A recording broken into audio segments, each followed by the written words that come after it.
Hello, good morning. कसे आहात सगळे? खरं तर नेहमीप्रमाणे मी लवकरच उठले होते. थोडं वॉक केलं.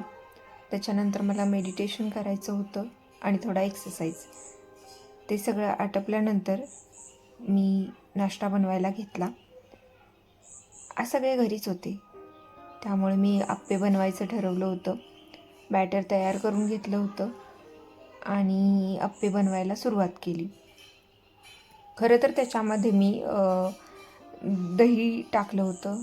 रवा, दही, कांदा, टोमॅटो, मिरची, कोथिंबीर सगळं मिक्स करून घेतलं आणि आप्पे बनवायला घेतले. पहिल्यांदा मी भांडं तापायला ठेवलं होतं. भांडं गरम झाल्यानंतर त्याच्यामध्ये तेल टाकलं आणि जे बॅटर होतं ते त्याच्यामध्ये टाकून दिलं आणि थोड्या वेळानंतर मी याच्यावरती झाकण ठेवलं होतं आणि आप्पे होऊ दिले. तोपर्यंत मी त्याच्यासोबत चटणी बनवली होती. तर त्याची पण रेसिपी मी तुम्हाला सांगते. तर त्या चटणीसाठी पहिल्यांदा आपण खोबरं बारीक करून घ्यायचं. त्याच्यामध्ये मिरची, लसूण तुम्हाला आवडत असेल तर तुम्ही टाकू शकता.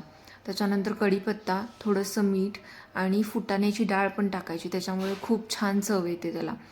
हे सगळं मिक्स करून घ्यायचं आणि हे मिक्स करून बारीक केल्यानंतर आपण त्याच्यासाठी फोडणीसाठी ना तडक्यासाठी जिरे आणि मोहरी आणि कढीपत्ता ह्याची फोडणी आपण वरून देतो.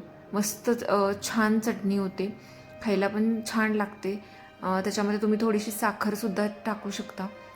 खूप छान लागते साखर, म्हणजे मला पर्सनली आवडते. तुम्हाला आवडते की नाही तुमच्या आवडीनुसार तुम्ही टाकू शकता.